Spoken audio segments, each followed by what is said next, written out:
One. Welcome back to the Affaka show. I'm back in Philly. And let me tell you, Wawa, it just has not felt any better than right now. I mean, look, is going 7-1 impressive?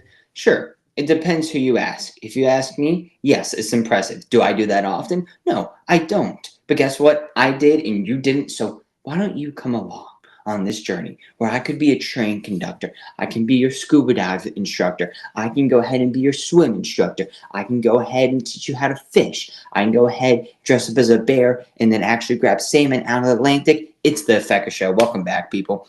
We are here and we are ready to get rocking and rolling. Starting off, what do I have going on? Well, we got recaps of the games from this past weekend, and let me tell you, it was definitely an interesting one. It was definitely an interesting one. So let's just hop right into it. Thursday Night Football, Dolphins, Bills. We all probably forgot about this game. My takeaways, Dolphins, they looked like they could actually move the ball a little bit. Not as lost as they always have been. Tyreek Hill, he actually did something. The celebration last week, oh my God, he caught over 30 yards. Okay, here we go. Now let's start moving the ball a little bit. Tua, Mike McDaniels, hot seat still. I mean, look, you're not anticipated to go to the Bills and win, but he is still on the hot seat. Playing Josh Allen is never going to be good and tough, but you're able to put up some points. It was an away game. I think you did better than everyone anticipated. Sure, James Cook shredded up your defense, but, Allen only threw for 213 yards. Sure, he had 3 touchdowns and no picks, but who is talking about that? Overall, like my outlook for these teams, the Dolphins, they feel like they can put some things together, and I might slowly be falling in love with them for this week. I believe against the Jets. Second is the fact that who are the Jets playing? Yeah, against the Jets, I think. I don't know. What do you guys want from me? The Bills, they still look like the team.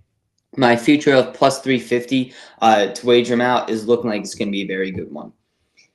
Bengals 10, Vikings 48. And this game was probably the first one over on Sunday. I'm sure maybe it took some more time, but in terms of actual gameplay, in and out, dude, it was a wrap. The Bengals, their special teams just did not have it in them.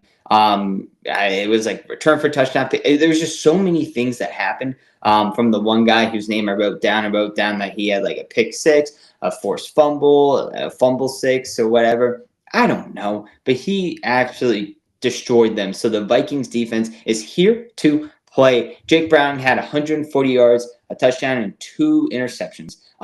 Wentz didn't do bad.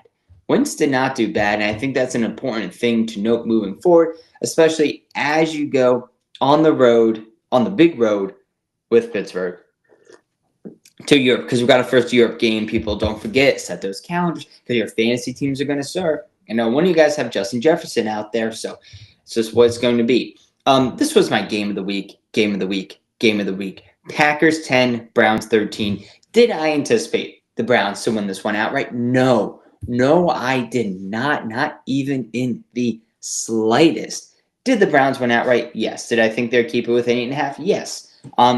All around though, it was a pretty spectacular game from the jump. The Packers' so-called offense really ran into a buzzsaw with this Cleveland Browns defense. This Cleveland Browns defense is no joke. As long as Joe Flacco doesn't mess up, turn over the ball, and just game manages, they're going to be able to grind it out and win some games here. I have their over 4.5 team total wins. Stealing one against Green Bay was not on my bingo card, but happy it's a W. All right, now, look, it turns out injuries to your offensive line against Myles Garrett and company is bad. It's just bad news for the Packers. They're missing Jaden Reed not being there is bad. Tucker Kraft probably wasn't full health as well. And they held Jordan Love to 182 yards, 1 touchdown, and an interception. And it was the Browns' offense that was the most glaring major concern in this game, because now they're rooting for Dylan Gabriel to get out there. Dylan Gabriel, it's just because he's short. Is he shorter than me? No, I'm not a quarterback in the NFL, though. But he is going to be their quarterback sometime soon. Not before Jackson Dart, because Russell Wilson stinks. This was just one of those weird games that's like the number makes no sense. It moved from 7.5 to 8.5, and then just went right back to 7.5. Sat there all week long. If there's no public money pushing this up, it's one of those weird Browns ones. So I go ahead, just follow them blindly in the spot. Worked out this time. Texans 10, Jaguars 17. I went against the grain with the Sharps on this one. The Texans offense just does not have it. They really could not get moving. Sure, they had a fantastic year, CJ Stroud, the first couple years, but ever since then, it really hasn't been great. Sophomore slump, but when he is given time to throw, CJ Stroud can sling the ball. Was he given time to throw? No. Was I given time to develop my ABCs as a kid? I don't know. But look, I just know that I read a couple of the Magic Treehouse books, and the second one was about a knight. So these are all facts I'm telling you. Just how Nico Collins finally got moving a little bit in this game. It was late.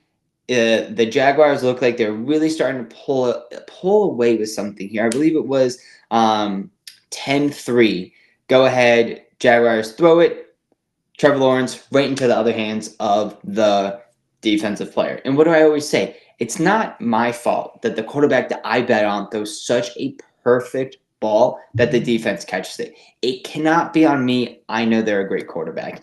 Anyway, next play, CJ Stroud, Nico Collins, long bomb, touchdown. Okay, now as the Jaguars, I'm like, okay, this is what the Sharp saw. I am screwed. Jaguars get it down the field enough. Brian Thomas Jr. finally alive from the grave again. Gets a long bomb, gets into their red zone. They run a play, basically let them score a touchdown. Jaguars 17, Texans 10. Texans cannot move the ball on them after that. So great positive. Look, took Jaguars -1.5. Probably should have been on the Texans side, but guess what? I was on the right side. So what do you want from Lucy Lou? Jags, overall, they look like their offense is always great and then just stinks. So they need to be great all 4 quarters, and then you'll be very happy as a fan. Texas, on the other hand, maybe try protecting CJ Stroud. That might be beneficial. I don't know. I'm not a doctor. These are just my thoughts that it might be beneficial. Colts 41. Then we also have Titans 20. This game was a wrap. Cam Ward immediately threw it out to the right end. Threw it out to the right side. Caught it. Pick 6. Right back at it. So that's just how the cookie crumbles. It was DOA. And this was a big, the Colts really going to be able to keep this going. Now they're on the road. Divisional opponent. Are they the best divisional opponent? No. Are they a divisional opponent? Yes. And now Daniel Jones is playing the best football I think we've ever seen. And it's fantastic. I love these types of stories. Like it happened with Baker. They just get tossed away. You stink. And it's even better when it's a Giants. When it's the Giants tossing you aside. Saquon, come here. Come here, Saquon. Runs the ball. Oh, Daniel Jones, why don't you come to Indiana? Just tosses it, becomes an all-star. So, look, they were not wrong in paying him because he seems like he is that guy. They were just wrong in doing absolutely every single thing in their organization to try to support him. Proof. Now, that pick 6 from Cam Ward was tough. And it just feels like he's just always drowning out there. Another guy that they have to start to get protected if they want to see anything out of him. Although he's like trying to keep his cool. I like him. I don't hate him. This season cannot get any better for the Colts. It cannot get any better so far. Big wins all around, 3-0. Daniel Jones, first player through 3 games, think to have like 3 passing touchdowns, 3 rushing touchdowns, something like that. And he is looking fantastic. Alarm flags. Let's get the alarm flags going. Woo, woo, woo, woo. Yeah, you like that? That's a sound effect we just workshopped. The alarm flags is the Saints looked incredible until week 4 and they ran into a buzzsaw. Now, here's the issue. Here's where I think the Colts differ from the Saints.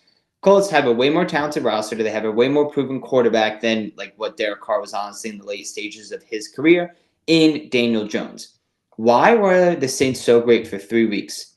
Well, it was all their pre-snap motionings. It was something that we haven't really seen before. Sure, the Dolphins have done it, but it wasn't anything that we've truly seen to this degree. And Kamara was just splicing and dicing. And then the Eagles came into town and just ruined that with a grinded-out game. Look, Titans can't protect Cam Ward better than I can protect myself from having a game night where I don't actually flip over the board, then just decide, hey, this isn't for me, walk out, and that's only because I knew I was going to lose. I can't help myself like going home and then getting a cup of Wawa coffee. Wawa, I love you. Overall, both the reactions for this team, the Colts are rolling. It's time to believe in the Colts. They're a big, big favorite this week. We'll see how it goes. Titans, I think you might be on my no bet list. And honestly, I have no bet quarterbacks, not really no bet teams, but you're getting to be a no bet team. Raiders 24, Commanders 41. This was a tough one. Geno Smith cannot put it together in this offense. Chip Kelly, I do not know what you're doing. Maybe you need to go back down to college. I mean, it's just like he's just lost. Let's bring it back to game night, people. How often do I do game night? Never really. But it's like puzzle night where they bring out all the puzzles and then you're expected to do your puzzles. That's what Chip Kelly is. He is me, where all the puzzles come out and then you start trying to figure it out and you go, I just don't know what I'm doing here. I cannot figure it out. That is Chip Kelly running this offense for the Raiders. The Raiders, they were not great. Genty, why can't you get moving?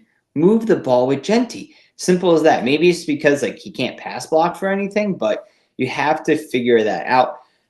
That is another absolutely abysmal performance by the Raiders. Commanders, on the other hand, Marcus Mariota, a little gray, and I respect that because I'm going gray slowly. Oh my God, is that gray hair? Oh no, that's just my skull. Look, here's the thing. I'm fine with going gray tomorrow if I get to keep it. That's my deal with the devil. If I get to keep it, I'll go gray tomorrow. He was able to rush the ball and do very, very well, get a first down. He rushed the ball all the way to the other infield, flipped, and basically did a Gronk spike. Only issue is that he was not in the end zone. However, he was able to play. They had a weird rush where it was just 18 people there, and then one guy just shimmied his way through there and then looked like should have been a 3-yard gain and then turned into an 80-yard touchdown, something like that. It was insane. Huge positive that the Commanders were able to win without Jane Daniels. So overall, a positive outlook. I think the Commanders, seeing what I've seen from Dallas against Chicago, should be able to solidify that number 2 spot within the division. On the other hand, the Vegas Raiders look terrible. Rams 26, Birds 33. This game, Tale of Two Cities, right? You hear it, oh my God, they're destroying the first half, second half, not so much. And that's why there's 60 minutes of football, people. Rams came out firing all energy so much that Stafford threw a pick, Bond, and then they scored a touchdown. Then since then, things got quiet. Stafford got on a roll. He got Devontae. He got Puka. He started getting Kyron Williams, everyone involved in this offense, and it looked grim. I mean, it looked grim for the Eagles at halftime. But then what do the Eagles do?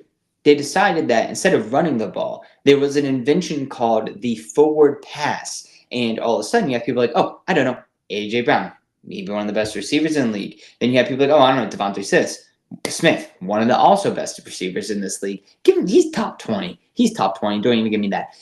And now they started moving the ball. Who would have thought? Maybe they were playing possum, playing with their food too much. Doesn't matter. The Eagles woke up. But they woke up too late. The Rams should have won this game and have not and have covered. At the very least, the Rams should have covered because they're kicking a chip shot field goal. All of a sudden, Jordan Davis, big boy, blocks it, runs the heaviest a 300-pound man has run. Yes, you're hearing the stat. Yes, that's how I heard it because it beats death. But when you take a step back and you have a little lemonade, you can decide, oh my God, he's a 300-pound man running 18 miles an hour. I would just get Daffy Duck or just steamrolled like that. Simple, bad. He returned it for a touchdown. I like it. You know why? Sometimes kids just have to have fun. Kids just want to have fun. Put in girls, but then put in Jordan just wants to have fun. And it's as simple as that, people. Simple as that. Okay, let's see how we are moving today. Where we are going now is that, yeah, they had no business covering that, but they did. Loss win for the Eagles. Overall outlook, Rams are going to be tough to beat in the division. They're going to be tough to beat again if you face them in the playoffs. Eagles, you can pass the ball. There you go. Putula, not everyone's after you. They are, but they're not. Falcons 0, Panthers 30. Well, it looks like I wrote out all my notes for this. And none of them saved, so we're going to go off the dome, especially since we're live today. Falcons 0, Panthers 30. It was an absolute goose egg by the Falcons. Disappointed in, look, this Carolina team, they brought pressure against Penix. They moved him off his spot. When you move Penix off your spot, it's not that pretty. He couldn't do anything against his team. They actually went off and fired their wide receivers coach. So things are bad in Atlanta. Things are bad, but they're trying to make changes early. We saw little Kirk Cousins pop in. That was fun. Would I rather have Kirk Cousins play over Penix? Honestly, I don't know. I want Kirk Cousins to go back to the Vikings, go to the Niners, go somewhere where he would finally be at least a little bit appreciated as a backup, but no one wants to take on that salary. So that's really why we haven't seen it. Panthers, standout game from them. Standout game. Look, this is a statement game from the Panthers. You're 0-2. You go in there. Everyone's thinking you're a big joke. You start cooking a little bit against Arizona last week. Bryce Young starting to put it together. They were lost week one. Starting to put it together. And then guess what? They were able to come out firing 30-0. Loved it. McMillan started thriving. Overall, for the Panthers team, I like the positive outlook. Falcons, come on, man. You don't want to be last in that division now. All right, Steelers 21, Patriots 14. Looking at the Steelers team, they should have lost this game. It should have been 28-21 at the very most. And what this comes down to is the fact that the Steelers, they fumbled. They did not fumble. They caused 2 fumbles in the red zone. So Patriots were driving. I think it was literally like on the half-yard line. They caused a fumble. And then they caused another fumble. So Ramondre Stevenson could not hold on to the ball, kind of like how I can't hold on to a piece of chicken where I'm trying to cut out the fat and then just keep slipping and sliding. I wish it could just stay in place so I can just cut off the fat so I can put the chicken fry in the air fryer. That's really where I see it. On the other side of the ball, right? Aaron Rodgers, he's old. That's what you can say. He's not really moving the ball like he should be. He's just kind of there. This game, honestly, shouldn't have won, but we did win, and that's just how luck bounces sometimes. That's what you're getting when you bet with the Steelers. You're going to get the bounces, and sometimes it just goes your way, especially when that spread is under 3. I got them at -1.5. Jets 27, Buccaneers 29. This was my dumb didn't bet game of the week. I want to take the Jets 6.5 against the Bucs. Bucs absolutely steamrolled them coming out of the gates, and in my head I went, man, I'm so smart for not betting the Jets. And the weirdest things happen, right? All of a sudden, Jets drive, touchdown. You're going to go ahead and you get a field goal from the Buccaneers to pretty much ice it. Boom, McDonald up like this.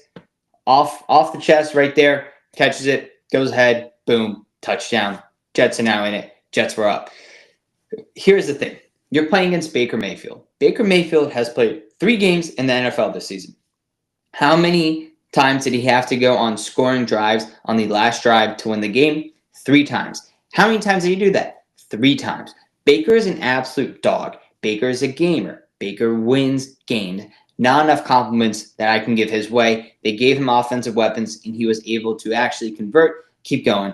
The rookie, Affaka, looks like the real deal. I think everyone thought he was going to look like the real deal, but we are very impressed. Chris Godwin should be coming back any week now. However, there was a Mike Evans injury. Not sure how serious it is. I really need to check in on that.